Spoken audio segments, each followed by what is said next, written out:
What's up, guys? I'm the Wrestlegamer. Welcome back to Let's Play Battleship Bishojo right here on the arcade. And before we get this video started, I would just like to mention a little something about the current cable and internet company that we use over here in the form of Cox Communications. For the past 3 weeks, today's date is November 10th. That's the date of this recording, is November 10th. For the past 3 weeks, we have been having so many problems with internet connectivity, internet issues, cable issues. We've had these people come out here multiple times, guys, saying, oh, the matter's fixed, the matter's resolved, and within 3 days, it breaks again.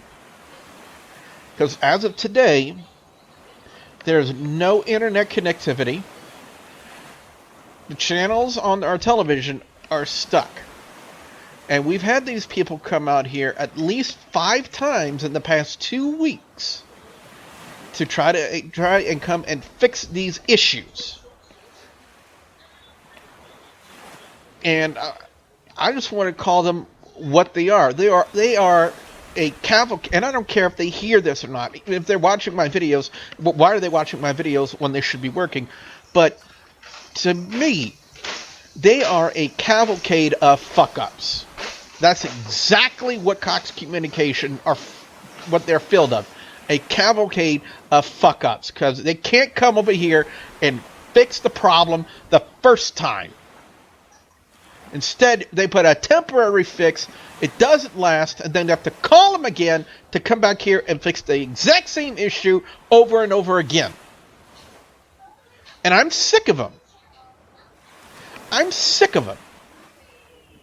So, I just wanted to throw that little rant out there at the beginning of the episode, because I felt that if I did not get that off my chest, then I don't know how I was going to be able to go through this episode. So, now that I've gotten that out of my chest, the past few episodes, we've gone back and we visited Miyoko, Sophie, and Olivia to see what they were doing on basically a little slow day. So now we're on the next day. So that morning we were already well on our way to land. While it was still rather distant, I could make it out on the horizon. A sliver of green atop the wild expanse of blue. Alright, look alive. We're heading to the land so we can drop this Yancheneko off in town and pick up our reward. Alright, you got it, but how are we going to get her out of the cage and onto land?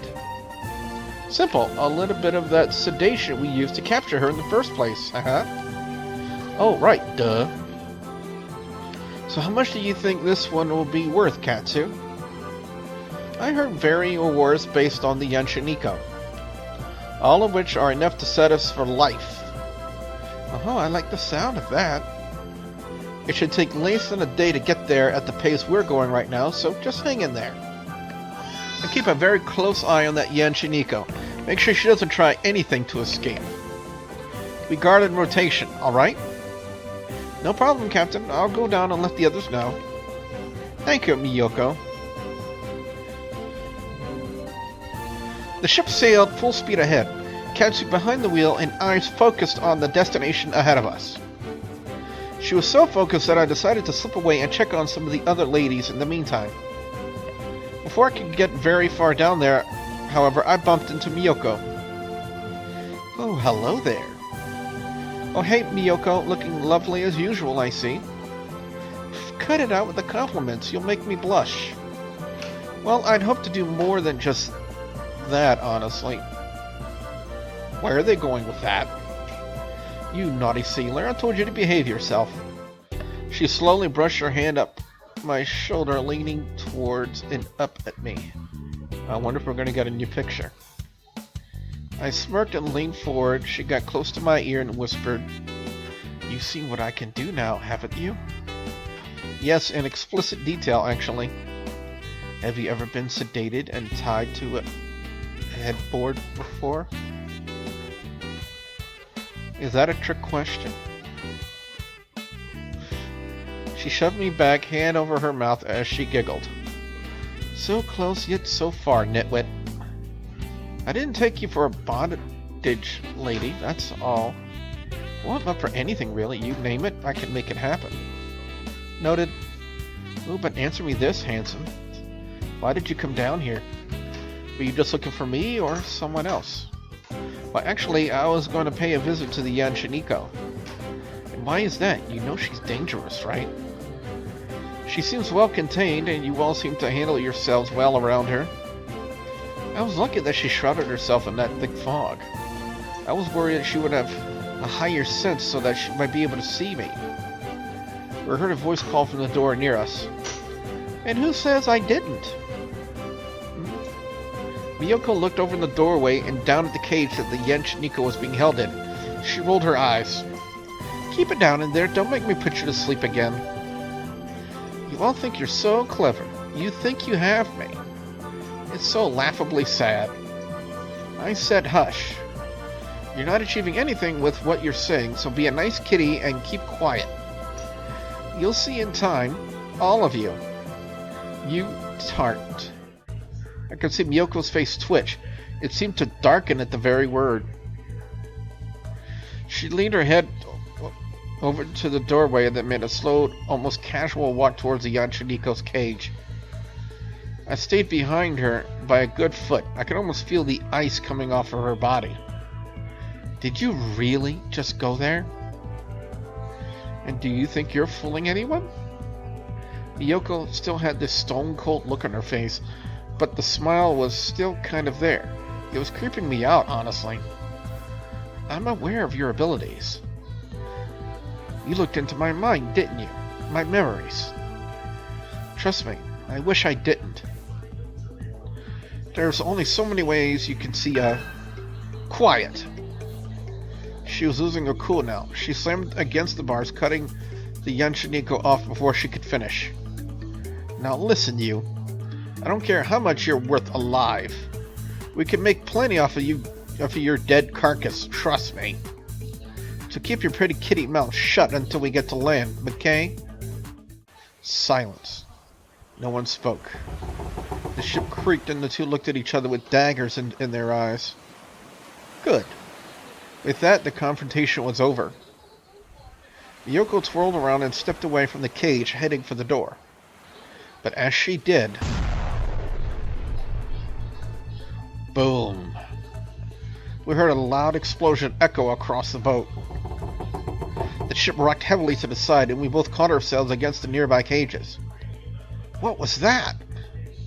Trouble. Stay here, alright? With that, she dashed out of the room. I probably should have listened to her, but I wasn't going to be left in the dark about this. I sprinted forward, shutting the door behind me, and made my way on deck.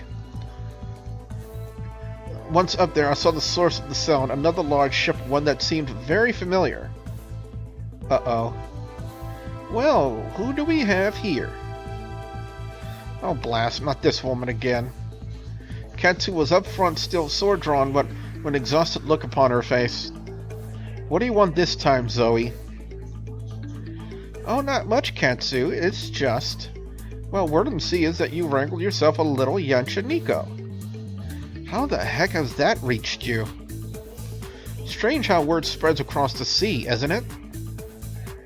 It's not so much strange, it's more like it doesn't make any blasted sense. I have no idea where you got such a preposterous idea in the first place. Now let us pass. We're going to land. The only ones landing here are me and my first mate. True to her word, Zoey whisked herself off of the ship and over the gap separating to landing gracefully upon the deck. Her first mate, however, barely managed to scramble up the side from her leap. Zoey groaned at her mate's incompetence, but drew her attention back to Katsu drawing her saber. You know what to do, Yuzuki. Aye. As Zoey locked in combat with Katsu, I noticed that the lithe little pirate making her way down the decks. I decided to tail after her since Miyoko needed to be support for Katsu during her own combat. I slid my way down the stairway and cut the swift pirate off before she could reach the lower decks. Hey, whoa, where are you headed? She drew a knife and pointed it at me. I held my hands up and grinned. Hey, now, let's calm down. I don't want to hurt you. Are you aware of how foolish you're being? Oh, dang, this is one nasty stutter you got there. The knife got closer to my throat, and I backed up a bit. Hey, stutters are cute. Chill. Enough of your nonsense. Get out of my way. You know, even with a knife to my neck, I really can't take you that seriously. Ugh. She shoved me to the side, making yet another break at the brig. Yo, Sophie, you around? Just as I said it, a long broomed handle seemed to fly out of nowhere and slam Yuzuki directly in the head. She reeled back, knife flying to the side, collapsing onto the floor on her butt. Who did that? Oh good, that worked out. As if from nowhere, Sophie came from around the corner. She paused, standing over the pirate invader. Now, what were you trying to accomplish, Miss Pirate? She puffed out her cheeks and hands on her hips. Even when she was trying to be intimidating, she couldn't help but be adorable. I chuckled, but kept myself on guard. Meanwhile, on the top decks, Katsu and Zoey were still at it. The two ducked and weaved around each other, swinging and slashing at one another in a frustrated dance. Zoey lunged forward, only to accidentally embed her blade into the wall near her. She struggled a bit, pulling back, trying to unsheath it from the wooden surface, but it was too late. Katsu had her blade at her opponent's head. Still clumsy as ever, I see. Why don't you just do it, then? You know me, Zoey. I'm not one to hurt anyone. Thin talk coming from someone who hunts and kills for a living. Well, anything human at the very least. Oh boy, you are just a massive hypocrite. Say what you will, human bodies don't pay the bills. And I thought you were being civil. It's all about money to you, isn't it? Money is a more complicated beast than anything I have fought on these waters, but it'll grant me freedom at the very least. You still haven't paid them back for that. I've tried. It seems they want my pockets to be bottomless. So why do you bother with this, then? They're always watching, Zoey. You work for them. You know just as well. True. You have no idea how lucky you are sometimes. Zoey managed to swiftly draw her blade out with a quick, sharp pull, and then flipped around, the blade colliding with Katsu's. The two stared at each other down. I don't like doing this dirty work as the next person, but someone has to do it. What dirty work? Stealing other people's hard-earned bounties? What's your angle? No more talk. With that, Zoey lunged forward, and the sword fight continued. Alright, let's just be civil about this, okay? You're asking a pirate to be civil? Are you out of your mind? Fair enough, but listen, it doesn't have to be this way. And why not? This is what we do. I mean, according to your captain, and whatever other stories you were told growing up. But seriously, can't we just, I don't know, talk about this? You want to talk? Do you know how much I hate talking? Alright, perhaps I should have seen that coming. She rolled across the ground, retrieving her knife and pointing it towards Sophie and I. Now then, prepare to wham. The lithe pirate collapsed forward, knocked out cold from a quick bash to the head. Behind her was Olivia, carrying a pipe wrench and batting it on the palm of her hand.